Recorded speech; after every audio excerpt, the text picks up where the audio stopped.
Now, I'm just seeing if I can record on my computer, Okay. and it's saying no. Okay. All right, let's start the interview. We're now talking with Robert Machoian, who is the writer, director, and editor of a really interesting new film called The Killing of Two Lovers. Robert, it's great to talk to you. Thank you. Hey, thank you. Thank you so much for having me, Peter. This is such an intriguing family drama with a lot of tension underlying it and so on. How did it come about? Because I gather this is your first solo direction feature. How did it come about that you were able to make this film? Yeah. I had just worked on a short film called The Miners, which was the first film I kind of did on my own. And the success of that made me really interested in doing a feature. And Clayton and I had been kind of communicating back and forth for a couple of years, trying to find a project that we could work on together. And then I had written a short, which was kind of the date sequence in the film. And I had sent it to him, and he kind of responded back. I was like, this is great. Could you make it a feature? And I was like, oh, okay.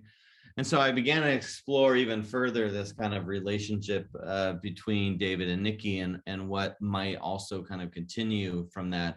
And so that was kind of the kernel of the idea, that kind of, it's an interesting writing process to have the center and then write out. That's kind of the first time I've ever done that. That is such an interesting process.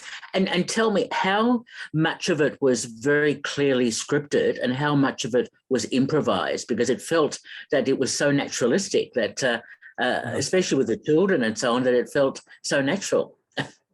Yeah. I mean, it's I don't know, maybe 95% scripted. If you say like, all the scenes that are in there were all written scenes. But the way that I work in context is that the actors know that the scenes are going to be longer. If we can get it in a single take, I would prefer it. And so they have to work kind of within that space instead of messing up a line and being like, oh, okay, well, you'll just cut to something else during that line. They've got to live in that world kind of the entire time. And the reason why I get so interested in that is because I feel the result of it starts to feel very like, okay, we're here, we're like in it, we're like in the world, as opposed to these cutaways, which again, I like films that cut a lot as well. But a hard situation like the conversation between Jess and David before she goes off to school, like to not let the audience leave, not to cut to a hand doing something or a reflection in the windshield. It's almost like you want to kind of get up and walk away, but you can't. You're just right there as if you were in between both of them. Absolutely. And that's what I so admired about your film, the use of long takes, and to let the camera sort of observe what's going on. It's an interesting process, which can be a little challenging for your actors, I suppose. Yeah, luckily they all had theater background.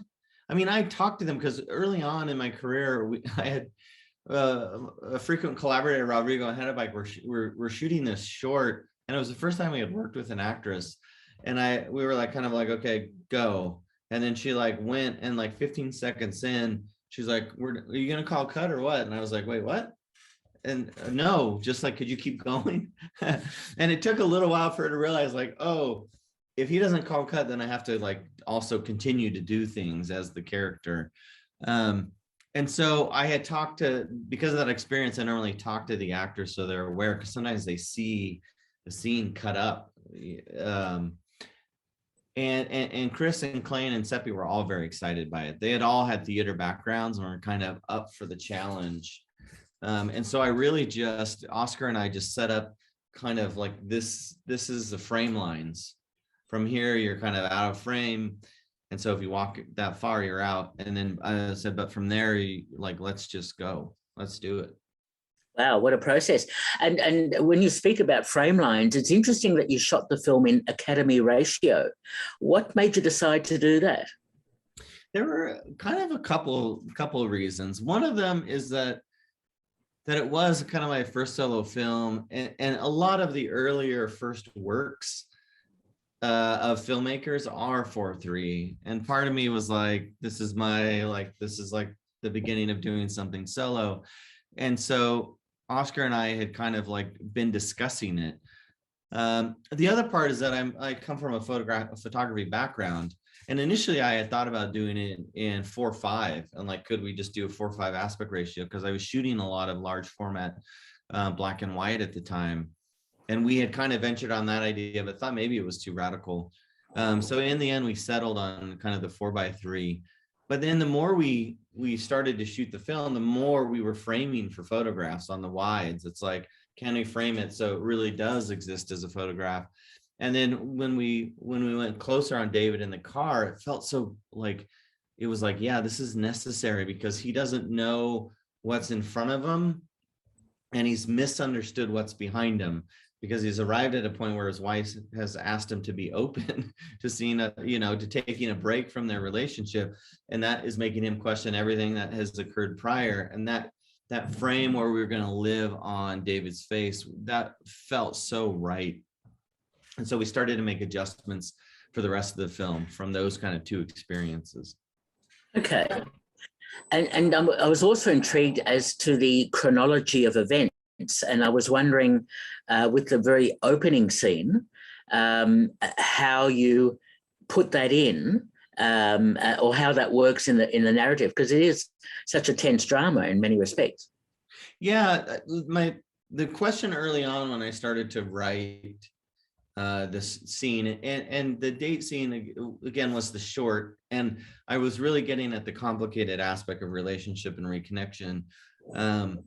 And as I wrote it out, the question that started to come to mind was like, oh, I'm writing this film about David, who is somebody who is in a period of their life where they're just acting so far out of character, that it's just not who they are, and it's not who they will be 10 years from now. Can I start a film that allows the audience to understand the danger of this individual at this current period of time in their life, and by the end of it have empathy for him, and empathy for the idea that often we act out of character. There are things that I think everyone in our lives regrets, wish we could not have be part of our narrative. And as I found in my research, as it related to relationships, people do and say very kind of vicious things that you would never say to even a stranger, to the person that you've loved, say 10, 20 years. And it's a survival mechanism, really. I just laid my heart on the table, somebody stabbed it, and now I've got to fight the person who stabbed it, but it's so very outside of character. So I really wanted to kind of understand that. Of course. And I understand also this whole idea of the male role, or the masculine role, and being a father in a family, having a wife who's seeing someone else, all that sort of thing. It's such an interesting approach that you took in terms of what is the role of a man in a situation like that. Yeah, I mean, we're hitting a really interesting, I think it was the trailer for the remake of the Bergman series on HBO, where Oscar Isaac says something like, oh, studies are showing that actually men are better at home and women working. And I was like, oh, we're at this kind of paradigm shift in ways where gender is being explored and we're starting to understand it, yet there's still the remnants of the John Wayne ideologies that are existing, that are carrying over in people my age, and they're trying to figure out how. It's like some of it's indoctrination, some of it is like this, and I wanted to look at that. It was like toxic masculinity, we can identify very easily that it's bad, and we're seeing the damage that it occurs, but the remnants of, but I'm still supposed to be this idea of a man, it's still existing, right? We still have these traditions. Like you ask somebody out, there's still the expectation that you may pay for dinner, and I mean, that's a very subtle, obviously not an important example, but there are these kind of remnants, and Dave is really wrestling with those remnants. How am I I'm supposed to protect my wife. I'm supposed to fight for her. Yet she's the one who asked me. Like if Derek had like insinuated this affair and caused this affair, and we watched from that, we made that movie, you know, where he just kind of pries on Nikki and eventually convinces her, we would feel everything David was doing was justified, right? But the fact that like his wife, like who he does love, was the one who kind of asked for this separation complicates it. Again, very interesting indeed. I was also intrigued in the way that you shot the film without a music score as such, and used sound design and used that quite cleverly. Tell me about that process. Yeah, it's really interesting for me this film really like went very way back for me from like my artistic growth, which was my father who was really actually into avant-garde like music. And you know, he has these score sheets that a composer just shot with a machine gun, and you're supposed to perform that where the bullets hit. And that I was really kind of raised with the understanding of that concrete. And then I met Peter working on another film, and we just connected, you know, and he was dealing in a way that like we were just discussing much of the subconscious. And so when I started to write Killing of Two Lovers, I actually emailed him and was like, you need to work on this film. Like, I need you. Like, the film will not be what it needs to be if you're not involved. And he was like, well, we'll see how my schedule. He's like very busy and in demand. But he totally ended up being available. And through just his and I constant dialogue, created such an amazing score. And I was just out in Denmark working on finishing another project that with him. And one of the things he admitted to me, because what he wrote, the first thing he wrote was that opening running sequence. And he said he was so freaked out when he sent it to me. And then he said, I didn't hear from him. He didn't hear from me for a couple of days. And then what I did is I took that and I sprinkled it all over the film and sent back the film and said, yeah, this is amazing, more. And he was like, oh my goodness, this is amazing. But he had just presented all these sounds like the car doors and like the creaking of wood that really were getting. What he said to me was like, this is like in David's head. These are the objects of his life. We're hearing like the torment that's occurring in him comes from the world he lives in. And I just loved that. And so we just kind of jumped in and risked it. And I was really thankful for that, because it changed everything. I mean, even the film we're working on now, even though we started to include instruments, has not left this idea of sound design. Oh, it really works extremely well. And tell me about location, because it was shot in Utah, and you found a terrific, very spare sort of location to shoot in. What any challenges there? Well, the main challenges were the weather, because it was like 10 degrees outside. And so that was pretty brutal. But luckily there's an artist who has a artist space there that was okay with us using it. And so whenever we got too cold, we would run over there and kind of warm our feet. But no, I was actually out there. I was working on another project, writing, and I had asked if I could use his art space to do this writing, which he was totally open to. And so for 3 days I was there writing, and there's nothing in the town. There's a mercantile which sells like bread and mayonnaise and, you know, and candy bars, but there's no restaurant. And so I would spend time walking, and I walked past that red brick house, and I'd already written The Killing of Two Lovers, but walking past that house, I was like, this is the location, this is it. And standing there on that street and being able to see the mountains and to really feel this like contrast of like beauty and chaos kind of in the same space was very exciting. It just felt really, really right for the film. Absolutely, it looks great. So, in terms of perhaps the style of your filmmaking and so on, and certainly in The Killing of Two Lovers, were there any particular films or filmmakers that perhaps may have influenced you?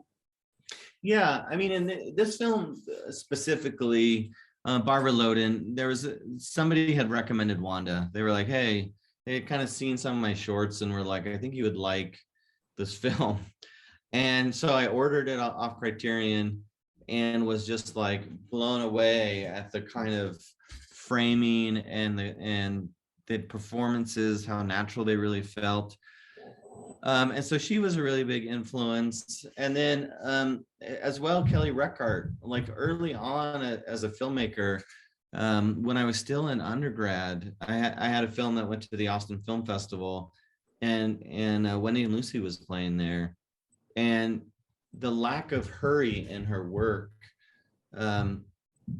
it was like very profound for me. I was like, I had a professor who turned me on to Bresson, and I had watched, all Pickpocket and all his, I had obsessed about all his films. And I knew, I was like, I'm finding my people, but I needed like, because sometimes when you watch these older films, you're like, these are great, but nobody can make these films today. And then you watch Wendy and Lucy and you go, I have license to make these films.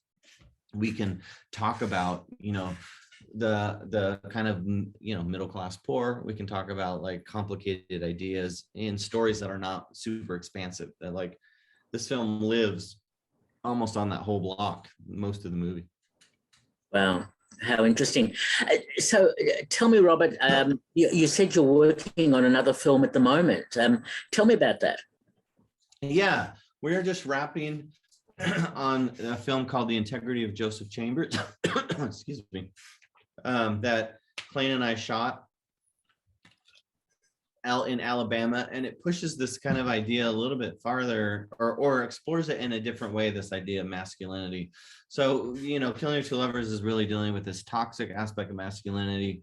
And Joseph Chambers is a little bit like that, but it's actually really more about the kind of, I said, the subtle undercurrents of masculinity, where, everything that's going on in society. We have this character, Joe, who's very afraid that the world may be ending soon, very like starting to get into the apocalyptic ideas, and feels like he needs to learn how to hunt to be this kind of, again, this quote unquote man and provider.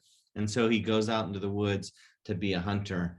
And then we just deal with all that ensues, having somebody that really has no business being in the woods, being in the woods. And so, yeah, I'm very excited. We're just finishing up sound. On Monday, I did a color pass that was about 85% of the way done on the color. And I'm very excited to see how people respond to it. Okay. And that intrigues me as to how you decide what projects you get involved with. Yeah, it's always, it's a little bit of just flowing towards, things that, I don't know, that my mind ends up kind of toiled in. I have discovered that I draw often from like my own father, stories that he tells or experiences with him, and then family members. This one was really motivated by moving, because I moved from California and then to Utah, where I live now, and then entered a very like non-gun culture to a very like, I think everyone on my block has no less than one gun. Many have others, and not all of them look like they would own guns. It's kind of this weird, like, oh, this is like a interesting, different, extremely different culture than I grew up with. So it's kind of exploring, in many ways, Joe is a surrogate of me. If I decided to be involved in hunting, I should not be out there. Look, Robert, I must congratulate you on your fine film, The Killing of Two Lovers, which Robert Machoian has written, directed and edited, and it's on release in September in cinemas in Australia and on digital platforms in November. Thanks a lot, Robert, for talking with me. Yeah, thank you so much. This was great.